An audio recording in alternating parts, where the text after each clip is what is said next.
Well, the warmest of greetings to you, one and all. So very glad to have you with us here today on the Christian Whistleblower channel. And today I'm very, very honored for really some podcast history. I'm being joined today by none other than Laura Eisenhower and Magenta Pixie. And I'm very, very honored and privileged. Let me just give you a few little formal introductions. Laura Eisenhower is a global alchemist, a researcher, and an intuitive astrologist. She's an internationally acclaimed speaker who's presented her work worldwide, great-granddaughter of President Dwight David Eisenhower, and she reveals exopolitical information about his administration that has been long held in secrecy. And Magenta Pixie is a powerful channeler of a group called the Collective Council of the Nine, who are bringing us information about what's going on in the world, what's going on about us, and the very happy and positive future, I think, that we have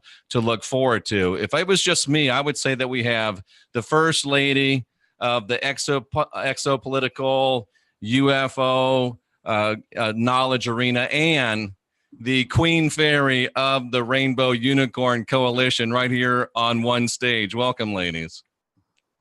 Thank you so much for having me. Yeah, thank you. Me too. It's an absolute honor to be chatting with you both. And, you know, I believe in giving credit where credit is due. And it was, I guess, over a year or so now that I was watching Magenta Pixie on her channel, and she said that she really felt a burden to try to get people in the quote unquote new age community together with people from the quote unquote truther community. And I reached out to her, and we've done a couple of shows together. And then I started thinking one day, what better than to get Laura Eisenhower, who really is, and I'm not joking, Laura, the first lady and one of the leading advocates of really another type of genre, and to get all three people together with me, I'm just a flame-throwing truther, to get all of these three people together, bring these communities together. How important do you think it is, ladies, to merge and to build synergy between what can sometimes be competing camps within our overall genre? Go ahead, Laura. Okay. I'm a lot more familiar and comfortable with actually Magenta's world, honestly, and what moving forward. My website's called Cosmic Gaia. I've been all into, mythology, cosmic mythology, astrology, the esoteric, earth grids, the potential of our DNA, Hyros, Gamos, sacred union, and, just that unification that's so necessary on the planet. And so the exopolitical part for me is to look at what's happened on a galactic level, look at our galactic history, where it is on the world stage currently, and what has been held in secrecy connected to dark and hidden agendas that have impacted not only the earth grids, but of course, have genetically modified us, impacted our DNA and through us. And I don't want to, come from a place of we're a victim, but we drop down into this lower harmonic universe and have been sort of seeking ourselves again and trying to wake up to the truth of who we really are. And there's a lot of interference and there's a lot of benevolent beings. So the realms that Magenta connects into can really connect us in with that. And so I think this is such a great synergy because that's the core of it for me, is to be the antidote and focus on the solution. But we got to also look at this other thing going on that is very ancient in our history, connected to Saturn, what's happened to Saturn, and all the different galactic wars. Excellent. Magenta. Yeah, I mean, I completely agree with everything Laura just said. And I think, to be honest, the three of us, and probably everyone listening, are the same, really. It's just that we each have different ways of expressing that, depending on how we see things within, how we work with our own, inner connection, the research that we've done. But really, I think it's really good to actually have that from an outer perspective and have that on a show, have different people that are perceived as coming from different camps, because then individuals who are going through this themselves, they've got a part of them that are, the truther and the UFO community and the esoteric community. And then others have got parts of them that are more into the DNA activation and more new agey and the ascended masters.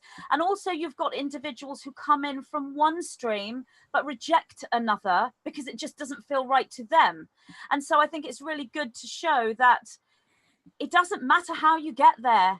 The point is we're all on the same team. And you mentioned about, this can be very much competitive, but ideally That isn't how it should be. It shouldn't be competitive. We should be embracing all the differences, the unique differences that each one of us has, and the gifts that we each bring to the table. So I try very, very hard not to be competitive at all. And the 9 have taught me this.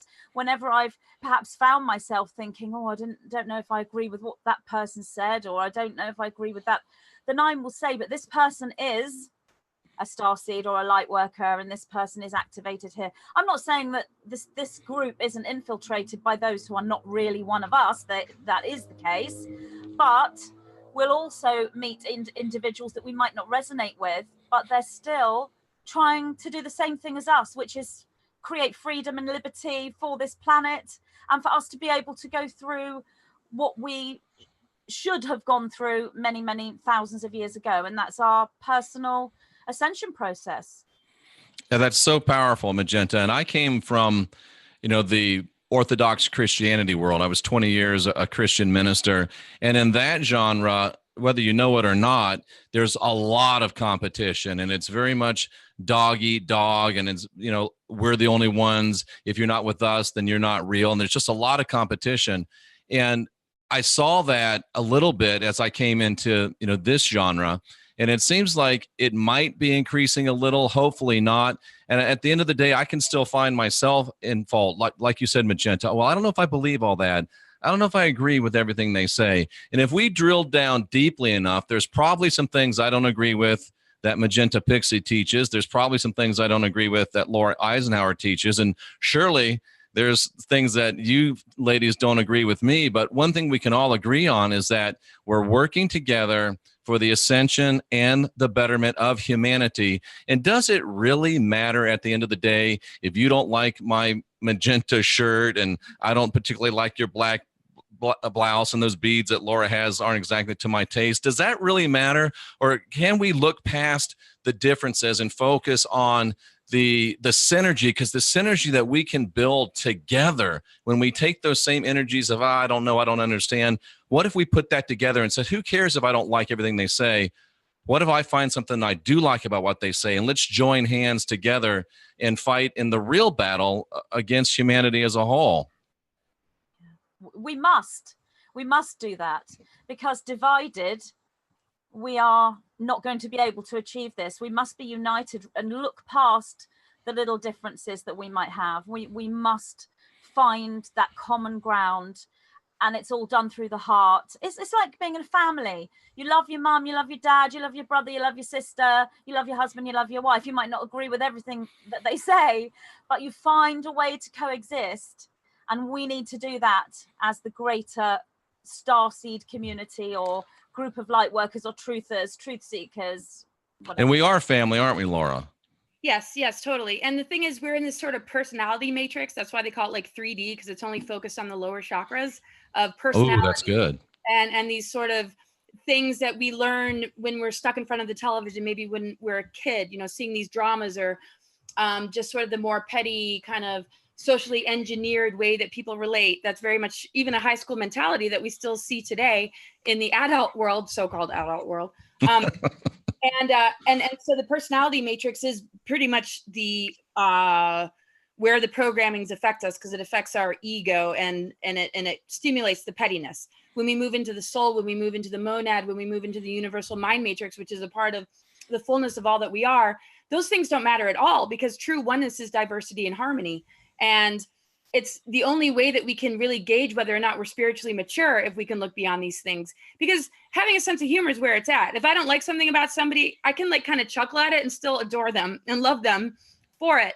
But if they're, throwing nastiness and they're abusive, I got to walk away and have a boundary and really hope for the best. But we got to evolve and mature to be able to connect in on a soul level, because the unification is everything, just like Magenta said.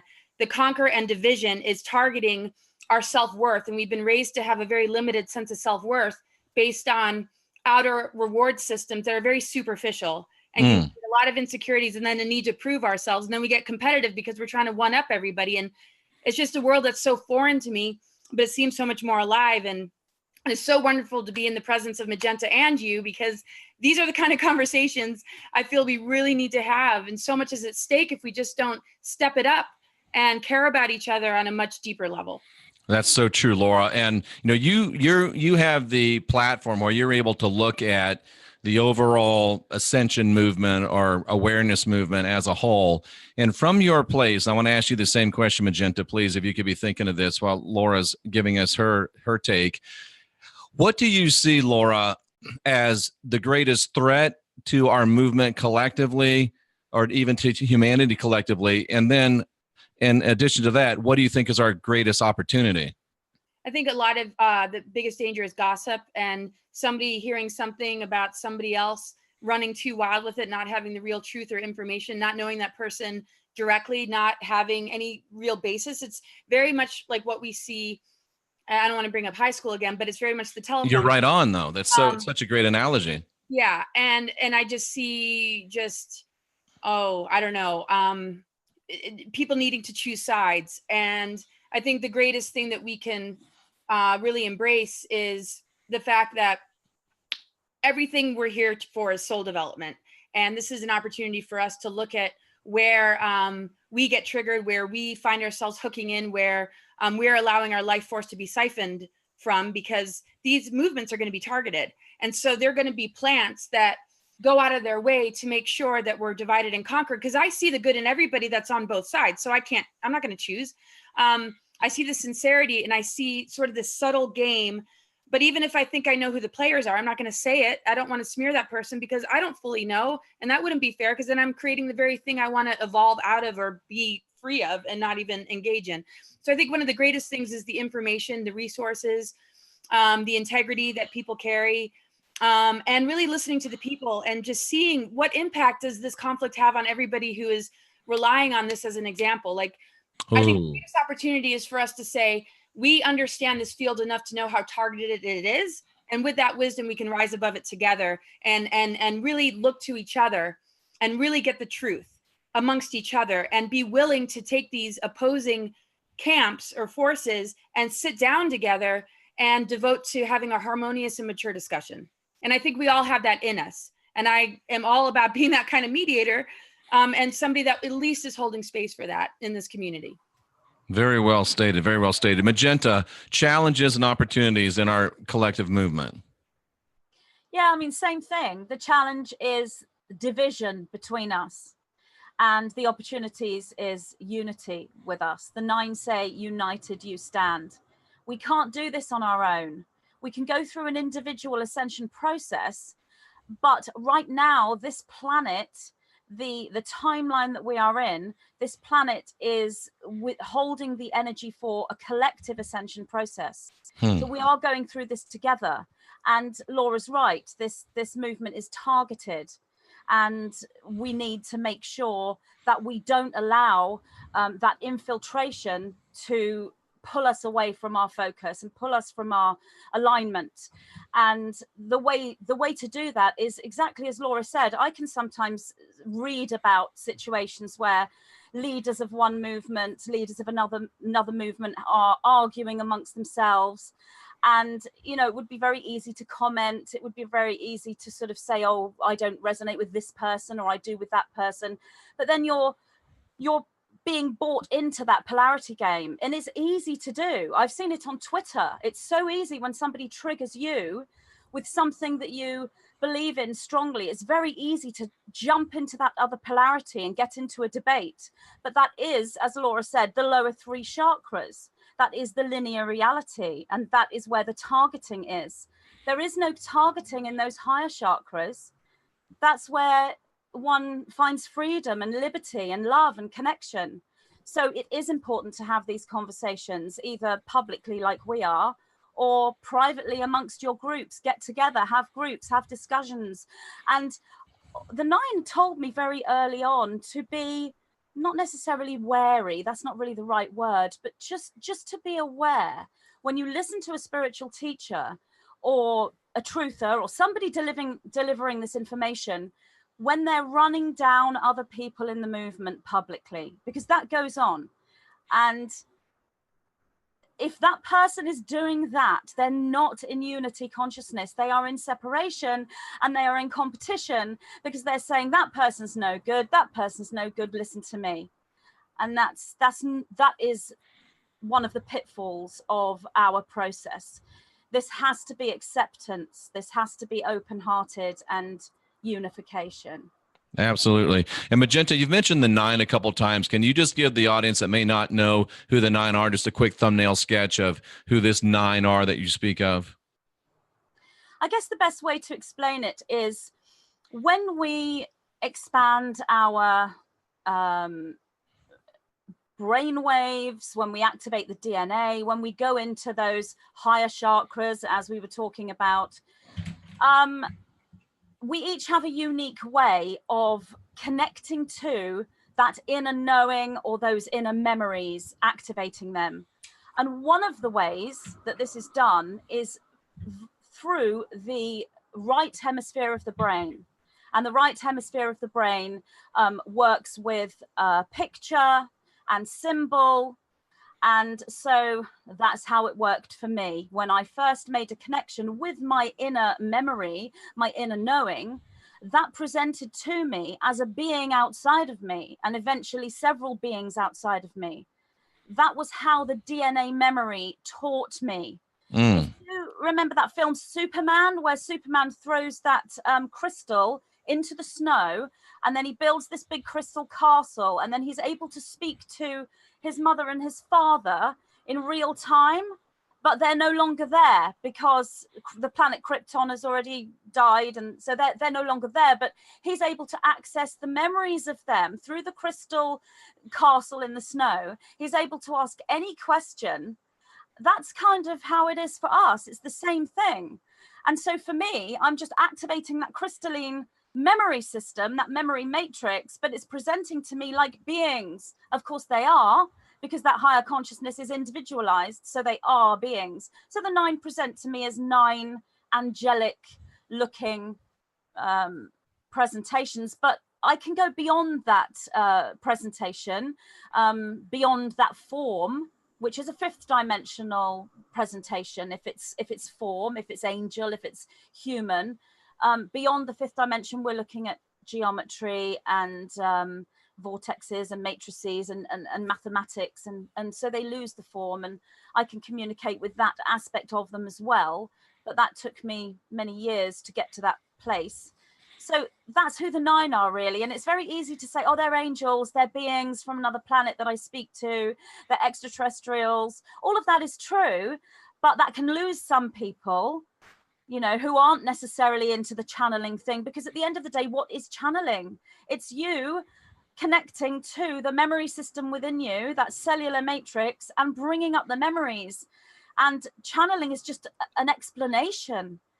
It doesn't mean that you are doing something that other people are not doing. Every starseed is doing this in one way or another.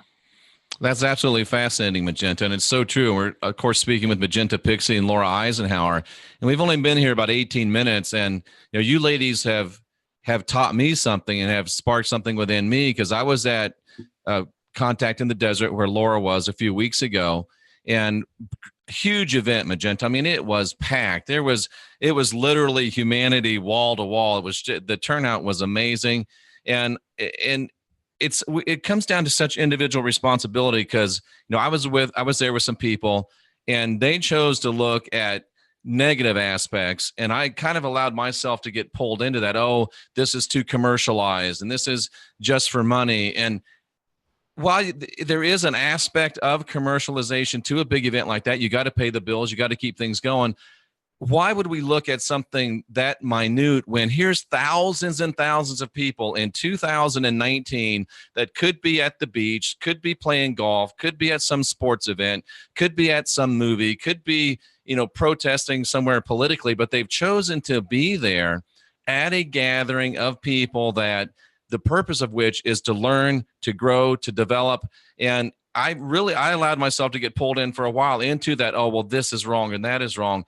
But there's so much that's right. And the one thing that you ladies have showed me here today is if we can focus on the things that are right, then the things that are wrong don't really matter as much anymore. And don't let things that are really minute pollute us and keep us away from wanting to be together, wanting to learn together, grow together, and appreciating what really is when you think about it, a tremendously majestic movement that we're a part of.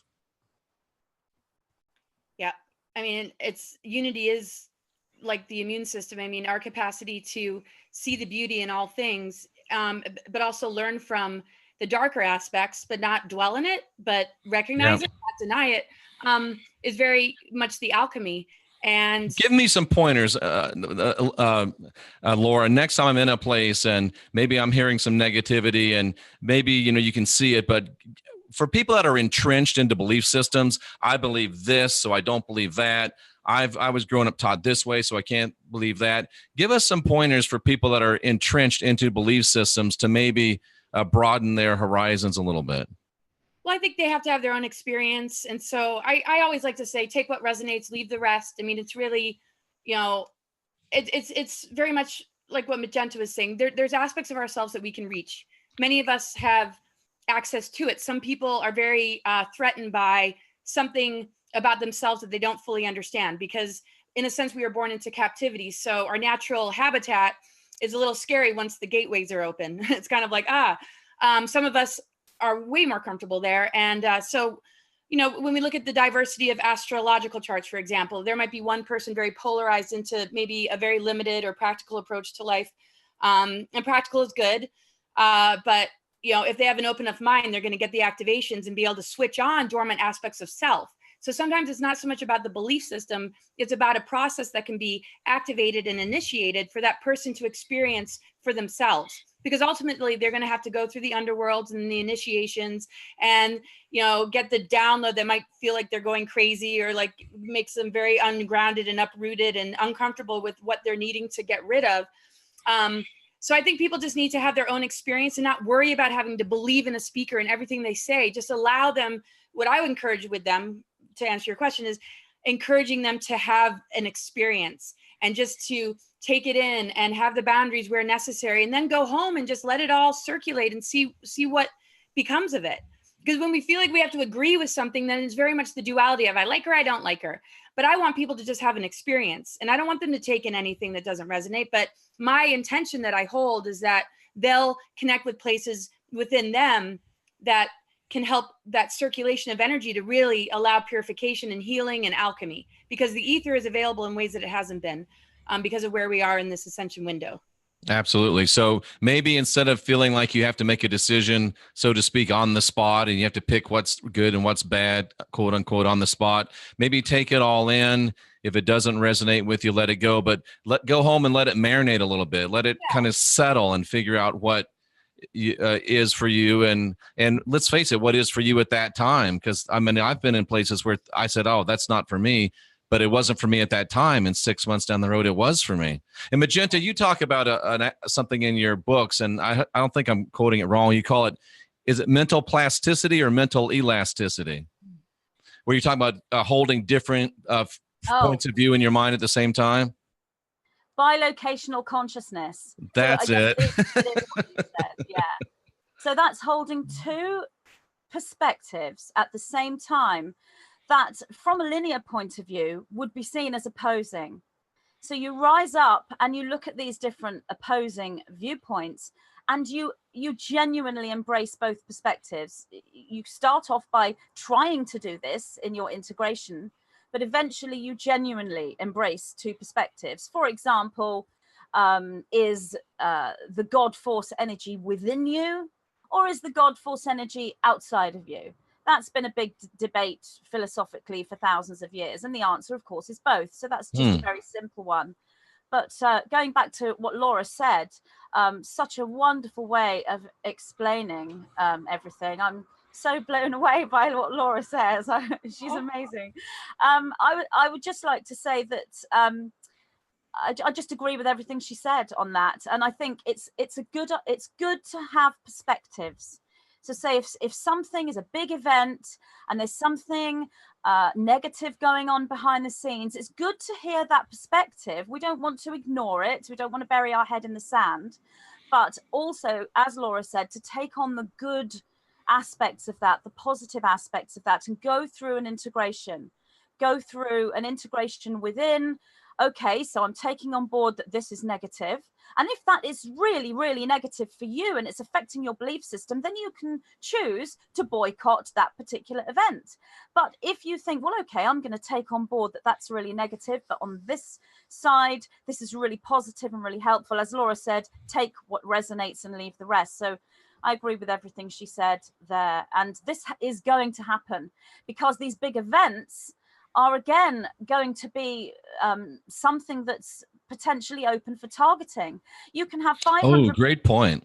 Yeah, you can have 500 people speaking at an event. It only takes one person from the deep state cabal to sneak in, and they can start up a problem. And it doesn't even have to be like that. It can just simply be the lower energy that's coming in. So we must be mindful always of the goal, which is planetary ascension, individual ascension, freedom for this planet, so that when we have children, grandchildren, great-grandchildren, we are not bringing them into a reality that's just the same old thing that's been there for thousands of years. Let's create a new reality for our beloved descendants.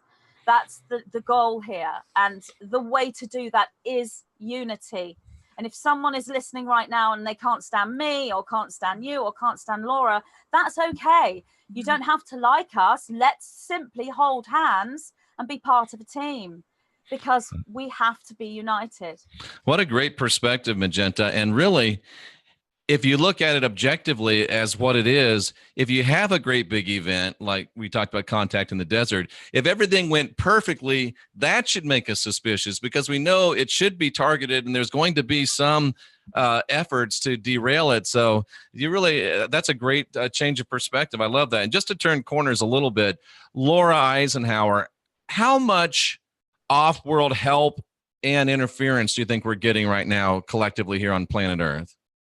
I think there's always, been both. I mean, we hold in our dormant DNA, or so-called junk DNA, higher harmonic universes, higher Earth energies that are connected to, the galactic stories that we've already, or many of us have already lived out. In these upper quadrants of our dimensional bodies, these wars took place, and the wars were basically, I mean, we could just simplify it to service to self, service to others, like the law of one states. Just sort of the Christ consciousness, antichrist. I mean, people have their different way of defining it, but it's really, because it's a free will universe, there's a negative ego construct that comes out of it to play with power. What happens if I do this? What happens if I try and instigate this, or hybridize, or try and push an agenda, and have the ability to tinker with DNA, or manipulate coming from, a high, place. So these are all aspects of ourself, because we hold this architecture within our own soul, because we hold all these archetypes. So if we play with tarot, or not play, but work with it, or play, and we look at the astrology and we use it as a tool to remember who we are, not so much for manipulation or for, dark reasons, but we understand that these are pieces of ourselves that we're calling back from a very fragmented history because of exploding planets and all these different things that have impacted us. We're really finding the hindrance, or the negative agendas are really targeting ego, because that's the only place they can attach, like we were talking about. And the more benevolent ones are parts of ourselves, parts of our full DNA capacity, that are trying to reach us as we're trying to reach them, so that we can begin to switch everything on. And that negative ego then purifies the nucleic acids of our DNA, begin to purify, because the ether is available, which is connected to the mother, which is connected to the mitochondrial DNA. So I would say the most benevolent is very much our Mother Earth, and the fact that that energy is grounded back in the planet, and that gives us, connection to the galactic cores of Andromeda and Milky Way connecting, that brings in something that we have not been able to access for a while, that she definitely is channeling and has contact with. So there's major activations that are coming through particular people that can help us. Because are we getting increasing off-world help now? Are we getting an increasing amount of it?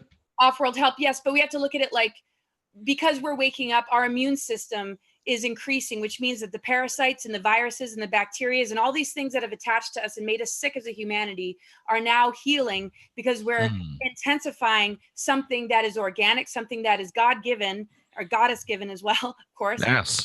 That wipes all this out. And the benevolent ones are helping us, but we have to step up to the plate. They're not going to do it for us. So if we take good care of our bodies, we increase our immune system. The immune system's not going to do it for us if we trash ourselves. So to overcome the dark agendas, we have to overcome the negative ego. To embrace the more benevolent beings, we have to step up our vibration and be greeting it within ourselves to greet it from outside of us. That's how I see it. And you touched on another question I was going to ask. It's so profound. We can sometimes, when we're getting a lot of help from Offworld, we can start looking to Offworld help, whether we're looking to the Nine or we're looking to the Pleiadians, and we can start developing sort of a savior complex, come help us, come save us. But you hit it right on the head, Laura, where you said it's important for us to step up because they're not going to do it all for us. We have to do our part. And there's so many parts of that, the physical optimization, the spiritual optimization, mental optimization. And do you think that we're facing, just to follow up on that, are we facing more negative effects from Offworld than we have in the past? I think it's always been there, and I think we've gone through the worst. We've been in 26,000 years. Will you say that again, please? I think we've already gone through the worst. It's been thousands and thousands of years of hell cycles, and we have a larger history, a much bigger history than we've ever been shown or taught. This is very old. We've been in this holding tank for a long time, trying to wake up. Now the lights are switching on. So anybody who's channeling like Magenta is on a real authentic level is already holding hands with those aspects of self that are ready to come into this physical density. But the density is so dense, and the Saturn moon matrix and everything has kept it in such a low frequency of the personality and just these superficialities that we've called it a 3D Earth when it's actually a 13-dimensional, multidimensional consciousness that we are a replica of if we can just lift that veil of where these programmings connect. So that's where the negative ones tap into us. Now we're in alignment with the galactic core. We're able to receive the light codes, get the activations, connect through our feet chakras to the earth, and let the circulation of energy do its magic. We think we have to figure it out, but it's very much embodying it and releasing what doesn't serve us. Very, very well stated. Very profound. And something else that I've seen, and this is, don't even have this written down, but it just came to my mind. And if it's too sensitive, we can bypass it. But I've been becoming recently more aware of the fact that, one of the most basic human drives and one of the most basic human needs, relating to our sexuality has been so hijacked by 2,000 years, 4,000 years, 5,000 years of Abrahamic religion. And it seems to be there's a new awakening where people are beginning to understand that it's not inherently dirty. It's not inherently bad. It's not inherently evil. And in fact, it is perhaps the closest activity that we can participate in that reminds us of our creative energies with the gods and goddesses within us. And I'm reminded of, I've been doing some studying back pre-Christian days in the Greco-Roman world. There were actual places where priests and priestesses would be, and men and women, torn by war, literally broken by war, by the trials of life, would go in and, participate in sacred activities, which would literally allow the priestess to take in the hurt and the pain, to transmute it, to repair DNA and send it back to the person, the supplicant, and have them feel even better. And I mean, aren't we at a place now where we could, if we choose to do this and are mature enough to do this, we can work together to not only repair our DNA, but to improve it and bring in the crystalline structures that both you ladies talk about so much? Is that an untapped aspect, or am I just way off? Magenta Pixie. I think it's been an untapped aspect on a collective level. There have been individuals and individual groups that have known about the secret to sexuality. It's now becoming much more widely known, that with that new awareness that we have. When we tap into that inner self, we just have these knowings. We don't necessarily need to hear this anywhere or read this anywhere. We just have these knowings within. And this is something, again, as you say, that's been hijacked. One of the biggest things to hijack is the ability to raise the Kundalini and move into these sort of tantric experiences, which are going to activate the DNA and do all of these wonderful things we've been talking about. Have I lost you both? No, not at all. Sorry, I thought you'd gone there. So it's been hijacked because, you know, to make it seem like it's wrong, it's dirty, you do it behind closed doors, you don't talk about it. And then it kind of went the other way. And then, you know, we're looking at a complete burnout with this, because you can't raise the Kundalini if you are off having sex with loads of different partners for years and years, and you just become, you know, the opposite. It must be done in a focused way with a loving partner who is matching your frequency. And then you create, you know, tantra, sex magic, whatever you want to call it. And I do think that the awareness of that is getting out there. And I think the star seeds are intrinsically aware. They have this knowing. It's all to do with the whole twin flame thing. It is that inner connection of the male female, and they want to then make that connection in their outer reality. They just know that this is how it should be. And this is something that's been taken from us, and it is coming back. As Laura said, the worst is over. I love that. Seem like that though, because what it seems like from a third dimensional point of view is everything's been fine for all of these years. There's never been a problem, and all of a sudden everything's gone crazy, and this is the worst time in history. That's the third dimensional picture. But when you do the awakening, and when you look at the real truth, this has been going on since the beginning of our known history. We have been hijacked the whole way, and now we are becoming free. And the reason why it's looking so awful is those that have been hijacking us don't want us to become free. So they're in what the nine call the last stand energy, and they're doing everything they can to put the lid back on the box, if you like. Right, And but the genie's out of the bottle. Laura, any comments or perspectives on what we were talking about in regards to intimacy? Oh gosh, this is just so wonderful just to be talking about this. Oh yeah, I mean, if we look at just the electromagnetic, masculine, feminine. Oh, yes. The circulation of our bodies has to hold that balance, or else we have energy blocks. And look at just in general how this third so-called density, which is just the programming, not the actual truth of what this planet's made of, is basically there's so many injustices, and there's so much illness, and there's so much disease. There's epidemics, there's bio warfare, there's just, and it's where physicality holds dominion over spirit.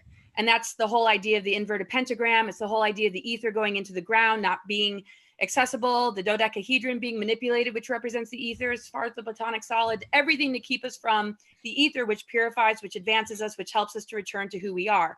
And so the targeting has been Kundalini, has been sexual energy, has been social engineering to remove love and sex, to change the whole notion of intimacy, and to create these gender stereotypes, and then to confuse it with gender blending to the point where it makes sense for some, of course, and it's who they are, but there's agendas to trip us up now when it comes to how we're going to merge these energies.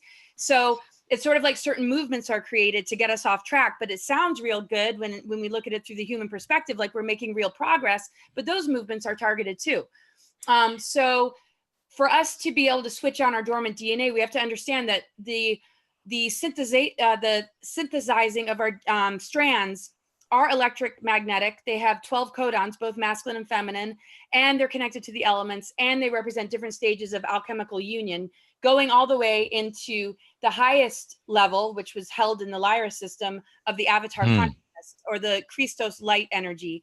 And so the nine and what is connecting in with is actually helping to move us out of the seven chakras and into the galactic, which actually starts to create a spiral and an infinity spiral around our bodies that helps us to shift from carbon-based to crystalline. And it's based on the true love story of creation, which is the reharmonizing and rebalancing that not only affects the earth grids, but it advances us. And so when we look at the complexities of DNA, just to simplify it, it's a true love story. We have to divorce the imposters. We have to divorce ourselves from the programs, from the distortions, from the contamination, and take it upon ourselves to push the envelope and get out of that program where the women are carrying the seductress archetype just to get the attention, where the man just only looks at women in an objectified way. And it's not, all men do this, all women do this. It's both. It's a program. It's not about blaming the men. Patriarchy is a program that's impacted both. It's about stepping away and embracing the true love story. And we see that in fairy tales. We see those archetypal stories, but it's really the story of us remembering who we really are. And it's a beautiful love story. It is so beautiful. And you said a couple things that shocked me, because it's like you've been, reading my mail. As I've been learning to move and work with and send and direct energy, it's so fascinating, because I've actually got to a place where I can literally physically see the energy, and it looks like silvery spirals of DNA. That's when I can actually literally see the energy that I'm moving and sending to people. And then you're sitting there talking about its spirals and its DNA, and it's just so amazing, because I listen to Magenta Pixie, and she says stuff in language that I would never use, but she's saying the same thing that you're saying, and you're saying the same thing that I'm saying. And we the people's perspective is, oh, these three people are so different, but yet when you boil it down, we have the same message. And one of the best manifestations of that is you saying the worst has already come. Magenta agreeing with that. And me, I take a lot of flack. I really do take a lot of flack, a lot of criticism within, the hardcore truther genre for being too optimistic, for being too Pollyannish. I've been called this, but I just know intuitively, instinctively, that the worst is behind us. I just know that we do have a grand and a glorious future. And it's like I've read the last page in the book, ladies, and I know we win. How come everybody can't see that? Well, you're addressing me. I'm addressing whoever. Okay. I always like to be, I don't ever like to be the smartest person in the room, because you can't learn that way. And here I am right at home, because I am learning at the feet of two lovely, powerful beings, two masters of information and energy. And it is my honor and privilege to be here with you two ladies. Please go on. Thank you. Yeah, people who don't see this are predominantly looking with that linear perspective within what the nine call the third dimension. And yes, Laura's quite right. It isn't a 3D dimension. It's just how we look at this world. So to look at it from that perspective, you can't see that there's this positive future or the positive place we're in now. Because when we look with the 3D eye, it does look chaotic. It looks like everything is going wrong. Everything is falling about our feet. And we see one program that Laura was talking about, and we'll think, well, that's the bad program. We'll take the opposite view, which is the good one. And they don't realize that all of the third dimension is hacked. All of the programs, male, female, the sort of gender neutral, they're all hacked in the same way. There's no this is bad and this is good and this is the product of a cabal agenda and this isn't. The only way is to take the higher view, and it means taking a spiritual path in life, and it means being spiritually disciplined to that path, however that may mean to you.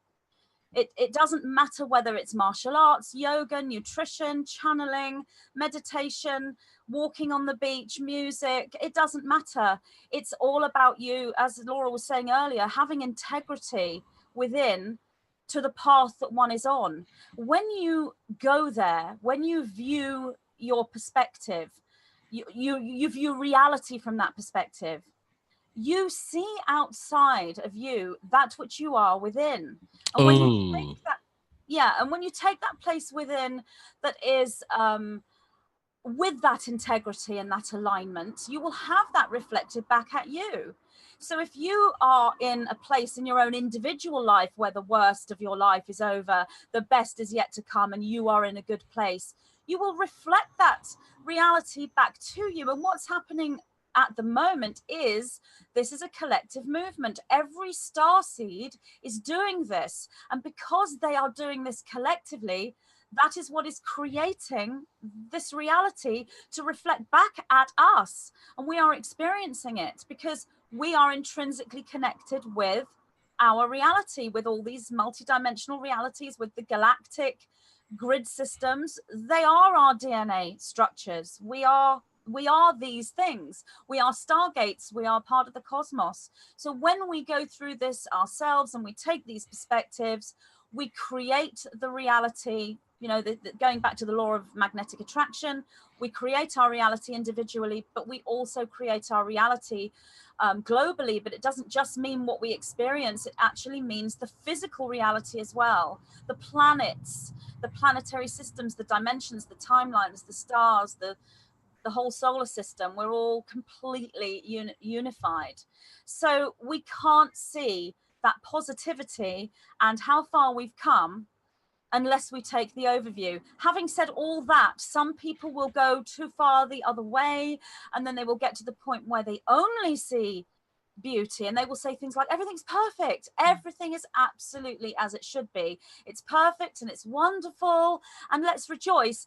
And then they are not looking at the third dimensional reality where everything isn't perfect and people are being abused and people are dying and people are suffering. As Laura said, there are diseases and illnesses, etc., etc. It's about integration, and we integrate all of those different perspectives. And when we do that, we integrate our own cellular structure, and then we integrate the reality that is mirrored back at us. And we are doing this collectively. Even if we think we're alone, even if we don't feel that we've got anyone that we can connect to, and the only way we can make a connection with like-minded individuals is to watch shows like this, we are doing it collectively, because you don't have to actually be in the presence of individuals to be part of this collective movement. This is energetic. So, Laura, what's your perspective on this whole talk that we're having here? Oh, yeah. Oh, gosh. I just get goosebumps. Me too. Yeah.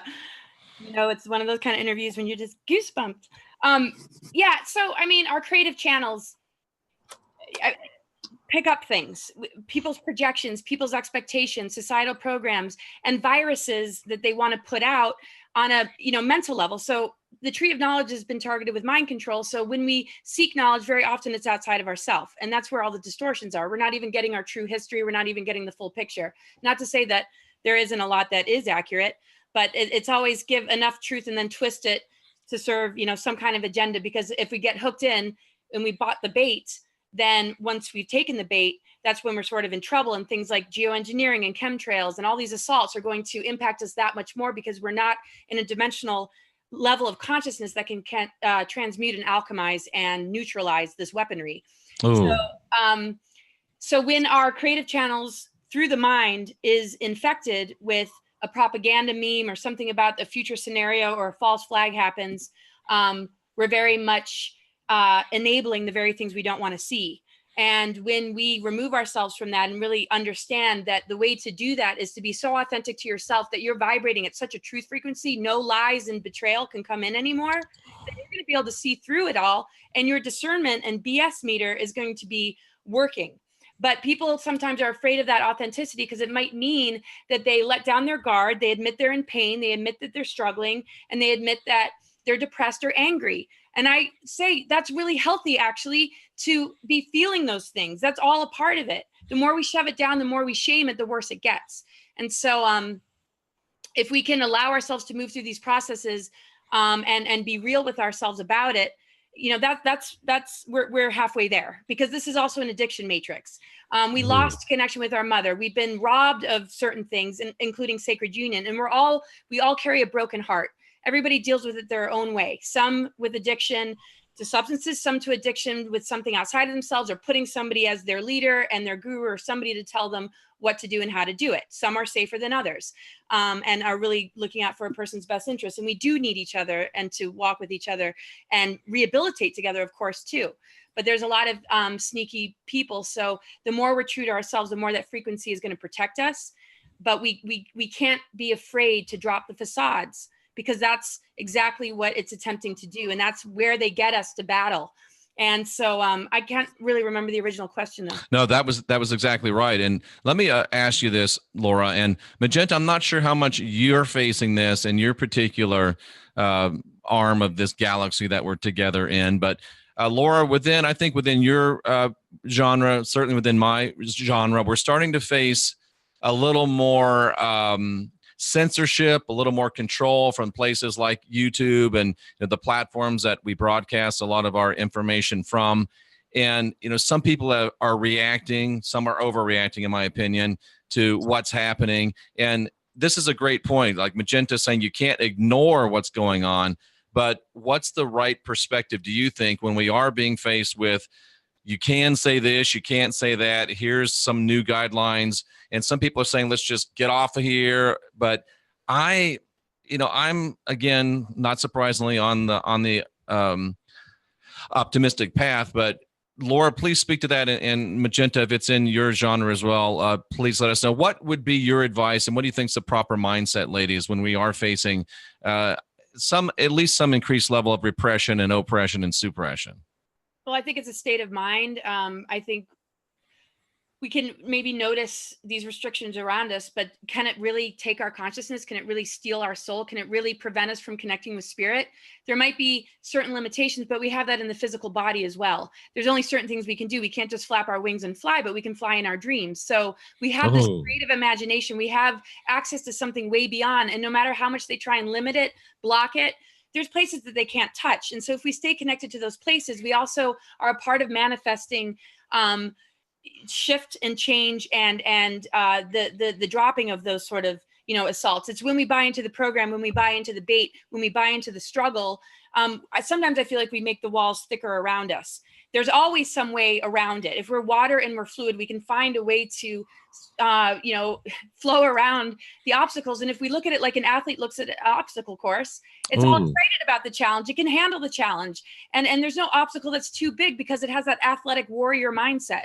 And so we got to look at life like that. If we look at it like, we're a victim to it, we're never going to overcome it, and it's only going to get worse. Laura, I thought I was a fan of yours before this interview, and now I'm just total, complete fanboy. You're amazing. Oh, thanks. Magenta. Absolutely. Magenta, are you seeing a more increase in censorship, and how would you suggest that those that at least feel they are react to it? I'd just like to say she is amazing, isn't she? Isn't she just unbelievable? Yeah. That's how I feel about you guys. I had the goosebumps this whole time. I'm just so thrilled. It's funny, folks. All three of us, we've been on hundreds, maybe thousands of interviews, and I made the remark before we started that this is the first time in a long time that I've been nervous before an interview, and they're like, "Oh, me too, me too." So we knew that there was some special energy here, and it's a privilege for all of you to share this with us. I'm sorry, Magenta, I interrupted you. It's the energy, and that's why we're nervous, because it's not really nerves. It's like you're going into something. Normally, when I do, we're giddy. It's one-on-one, so it's two. It's you, me, and I feel kind of, but I can handle that energy. But with the three, and with Laura having such a high vibrational matrix around her, it's raising the frequency so high. And I'm sure that everyone listening, maybe not everyone, but the majority of people listening will feel that. Yeah, it's interesting you mentioned that. In my, I think, when was it? In the Infinite Helix, the Emerald Flame, the very first beginning of this was to actually. Oh, that's right. I remember. Yeah. It was a transmission that I brought forward February 24th, 2018. I love this. Dark Deeds, Pole Shift, Indigo Revolution, and the Law of One. And it was all about, are the star seeds and the truth is being silenced. And what yes. can we do about this? And I love what the 9 said about it. Please tell us. Yeah, I mean, then that kind of went into the book and also a video. So basically, it's everything Laura said. They use the term, there will always be a back door. Mm-hmm. We are powerful. We can come together. Now, if we wanted to, let's say that YouTube, and I know that this is an agenda, but let's say YouTube has an agenda to get all the content creators off and anyone in the alternative movement off YouTube and have it all completely controlled.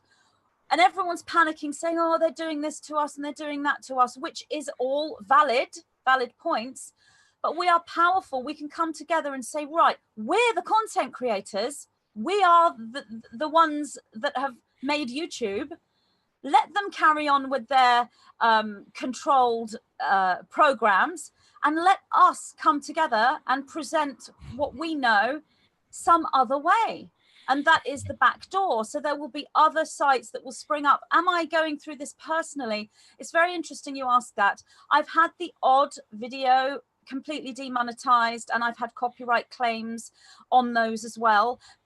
Anything to do with, false flag or anything more in the truther sort of conspiracy arena will be flagged. I have never challenged it. I just let it go. But most of my videos obviously are channeled.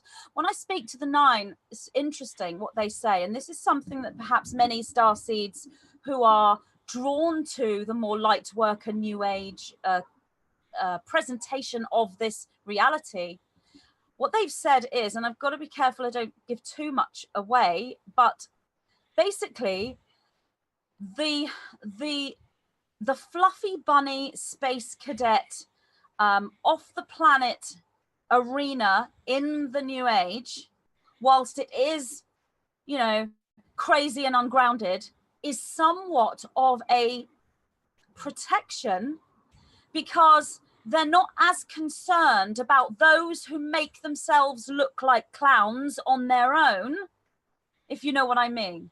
If we Yes. are, if we're talking about, you know, all you've got to do is close your eyes, think of a unicorn, and you will fly off to another planet and be saved or something.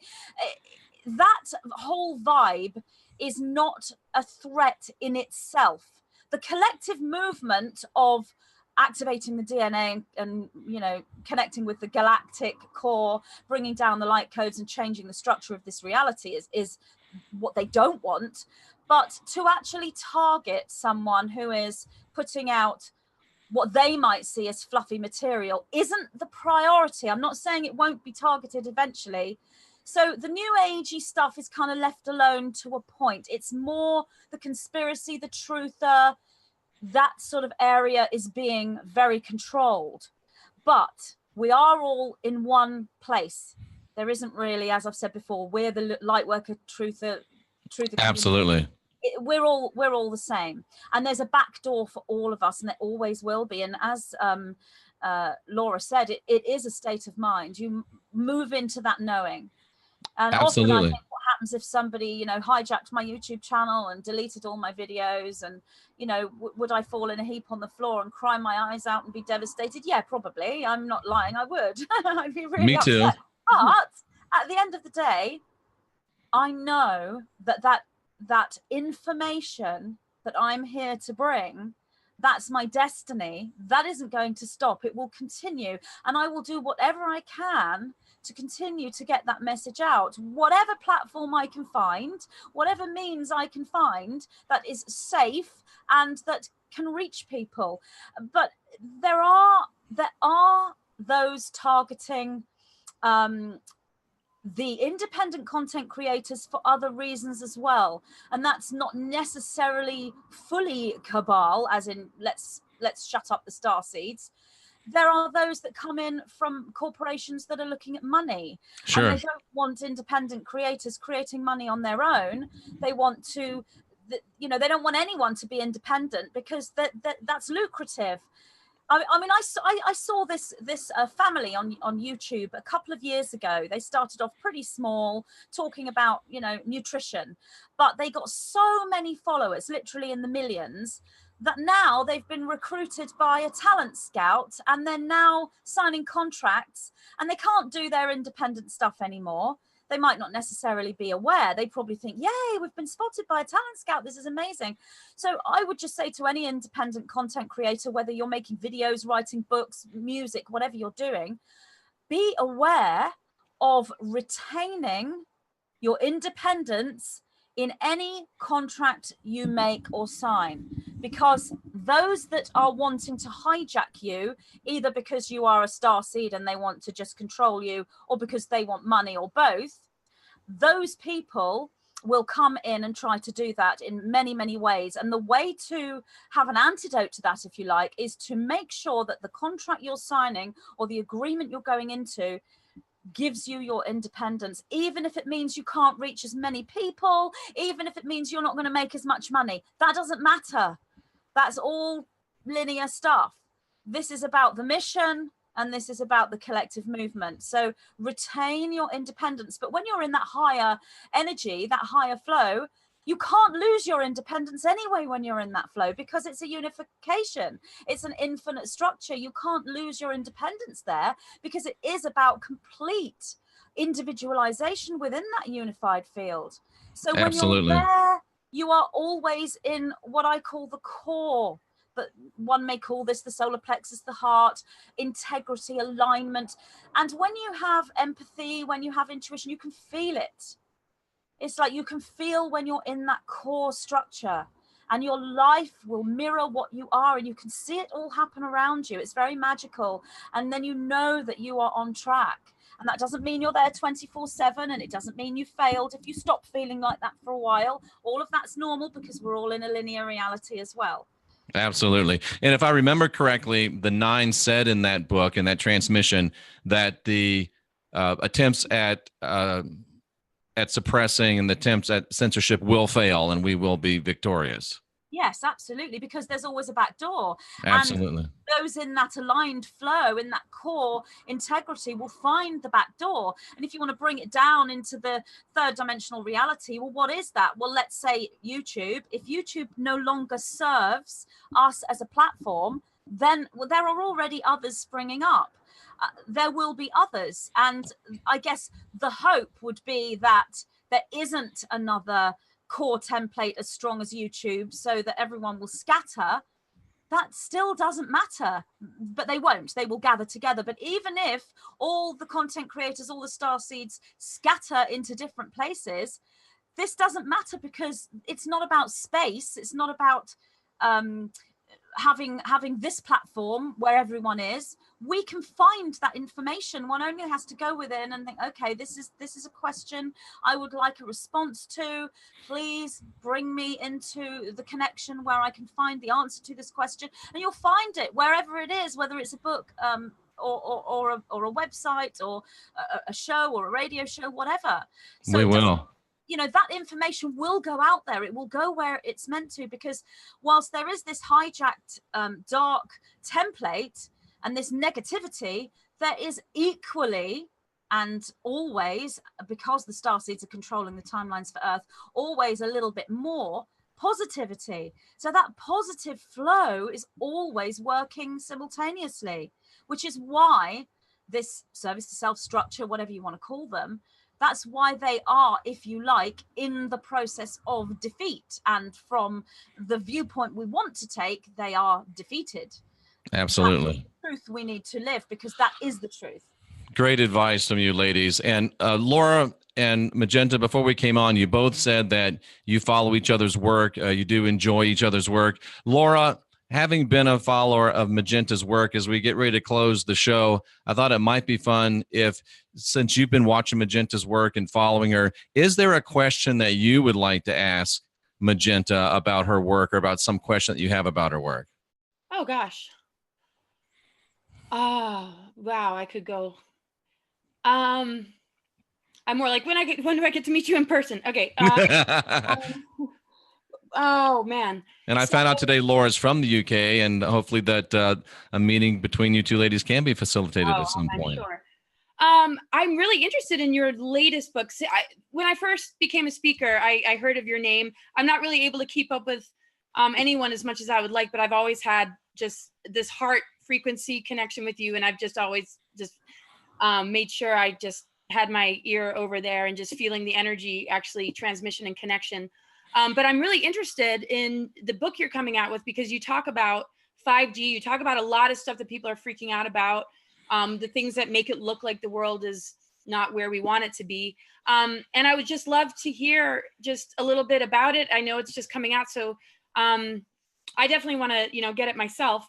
So are these a lot of the messages you're getting through Council of Nine? Is it based on some of that, or tell me a little bit about the book? Yeah, so the one that's just come out, the Black Box Program and the Rose Gold Flame as Antidote, right, that I expected to just be another video for YouTube. So I'm asking about 5G because I was inundated with repeated emails and messages about people panicking about 5G. And when I get that much questions from so many people, I will turn to the Nine and say, look, this is really affecting lots of people. So they brought through the information, which I thought was for a video, but it was too long to put into a video. To be honest, the transmission was too short for a book. So it ended up being this little thin pamphlet. Oh, nice. Yeah. So really, this is about, they started to speak about the black box program, which is very much what you would perhaps call the dark program, the infiltration, the inverted matrix, that sort of thing. But it was specific to using chemicals and also using a scrambling system, an energetic scrambling system to hijack the population. Funnily enough, they said chemtrails, the vaccine program in there as well. So vaccines, chemtrails, and 5G. The vaccine program, originally, the core, the very start point was for a positive reason. Originally, it genuinely was to try to help people heal from disease. And that was hijacked. But the chemtrails and the 5G was never a good positive core point. It was always a hijacking from the start. Fascinating. So it got more sort of power to it. And so the theory of creating this sort of 5G technology and other similar technologies was that the organic structure around humans, this signal that they give out naturally and how they connect to the earth and the cosmos, if one could scramble that system and make them connect to an artificial intelligence system, then this would then hijack them to the point where they can't go through Ascension and they can't reconnect the strands. They can't reconnect the original core templates within the DNA and get back to the crystalline presentation. And so that was the original core agenda. What the human individuals do is they connect naturally to the earth and the cosmos, and they connect to this frequency within the earth that the Nine call the crystal river, which we know is the Schumann resonance. So the book really is about alchemical unification, which is finding a way to connect all the star seeds with the Schumann resonance, which they're doing anyway. If the vibrational state of the star seeds and the Schumann resonance on all of the planets, you know, depending on the different, there's obviously, you know more about that than me. There's so many different frequencies coming from all the different planets, but let's just work with Earth. If the Schumann resonance moves into a higher frequency than the scrambling system, then the scrambling system can't work. So basically, this is one of the reasons why the Schumann resonance has been raising. But also the Nine were looking at timelines and probabilities, because obviously we are looking at the starseed consciousness. The starseed consciousness is about liberty templates, as in freedom, and 5G and chemtrails is the opposite of freedom. So what they were saying is the most probable timeline is that there's two different 5G signals. One is the original created core template that is there to scramble the system, which is a very, very harmful frequency. The most probable timeline was that original 5G would not manifest on a large enough scale to do this damage that I've been talking about, or do damage to the ecosystem. What is more probable is that either 5G doesn't manifest at all, or if it does come in, it's in very small places, and there is blockages against 5G coming in, as in protesting and governments and whatever is going on there. Or that 5G will come in with a watered down signal, which really won't be that much stronger than 4G that we have now. It may be slightly different, but it isn't enough to scramble the system of the star seeds because it will be lower than the Crystal River, which is the Schumann resonance. Fantastic. The importance of working with sigils, working with the triquetra, because it is the Trinity, moving into alchemical unification yourself, and how you can create an antidote, because even the watered down signal 5G may still affect some sensitive individuals. I myself am very sensitive to EMFs, so I have to work this way myself anyway with normal 4G, let alone 5G. So it's basically showing the reader of this information the most probable timeline for us, and how we can create that, how we connect to the Schumann resonance, and how we create this unification within ourselves, which becomes an antidote, which can help us from any kind of hijacking. So beautiful. that's that book. But that's a standalone book. The other three kind of carry on. And then the next one, the one that I'm bringing forward now, is going sort of further into this, beyond 5G and into more, talking more about the entire hijacking of the galactic grid structure and the solar system, and how we can, how we are the antidote to all of these things, the starseeds collectively, and our raising of our consciousness and the reconstruction of our crystalline DNA. We are the antidote to all these things. Totally. Oh my God. Absolutely. Absolutely. MagentaPixie.com is where you can find Magenta Pixie's information. And Magenta, being a follower of Laura's work, do you have a question you'd like to ask her?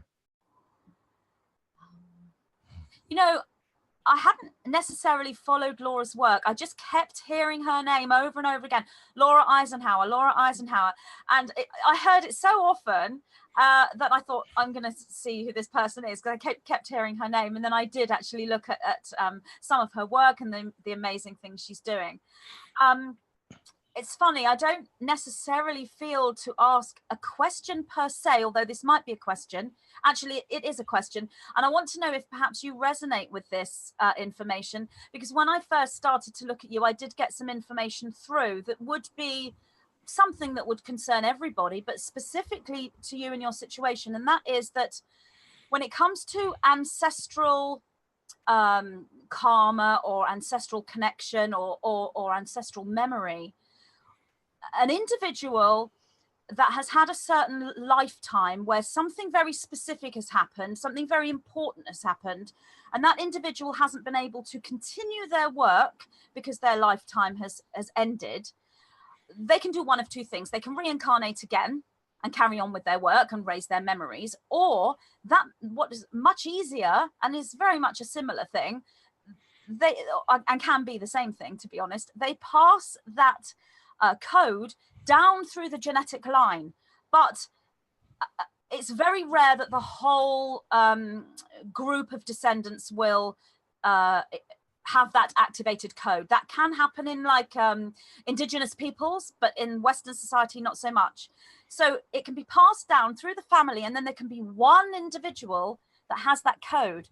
And what I felt when I first saw you is that that activated code in your great-grandfather is in you, and it's been there since childhood, and it's activated. So there's some kind of work you're doing that is carrying on in a very sort of esoteric way, and that's why you're out there now. That's why you're doing what you're doing in a completely different way than your great-grandfather, but you're carrying this information code, this DNA code specific to his memories and his mission, and you're kind of intertwined even though you're independent. The reason why I bring this up is A, do you resonate with that? And B, everybody has that. You don't have to have a famous ancestor, but everyone will have a code somewhere from, if they're a starseed, because when you're a starseed, you activate that ancestral yourself. So you're here to finish what your ancestor started and resolve karmas, or however that may manifest for the individual. Is that something that you've picked up yourself? And oh yeah. I've done a lot of energy work around all this, because this was really coming to me as a kid. I was almost overwhelmed by it, because it's not like I was seeing a lot of different beings, but he was always there and just kind of with me. One time I walked into a group of clairvoyant sort of meditators, and without knowing my name, they said, "Oh, Eisenhower's here," that he's actually walking with me and he's around me. And a lot of different things have come through people and different channels also about, our relationship. And somebody even said, which resonates, I was sort of his spirit guide. Now he's mine. And we've just sort of been taking turns with the same mission, because what I've noticed about him and I is we both have a similar mission as far as when we're in human form and beyond. We're looking for the same sort of thing: unity, consciousness, overcoming these dark agendas. And of course, the massive targeting that he went through is very much in that context of massive war, military, presidential position. And so I felt him just trying to prepare me, and just sort of like, oh no, I gotta stick near her, because I don't know, this is going to be pretty heavy once it starts to really unfold, connected to ET government treaties and all these different visitations and things that happened during the Second World War and paperclip and all this stuff. And I was getting download to the point where I was really living a double life my whole life. And I just gave up on trying to explain it to anybody. I just hit the road, lived really close to nature, and just have been processing and just had this cyclone like around my head my whole life.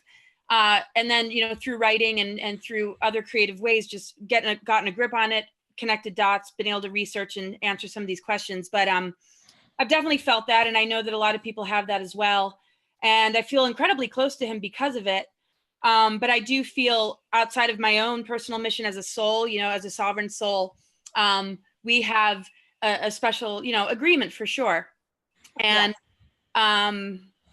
so and he hangs very close by, and he hasn't, just let go of the emotions that he feels about the things that have happened, the things he couldn't do. And he actually, somebody told me that he was briefed when he was president that there would be a descendant that was born that could continue what he couldn't. And that gave him a lot of like peace. But I take some of it with a grain of salt. I'm like, okay, that doesn't feel off, but I can't say exact, but I totally resonate. So thank you so much for sharing that. Cause I got a picture of him right there and he's looking over and I'm just like, And wow. What I love about what we both have in common is it's about all of us.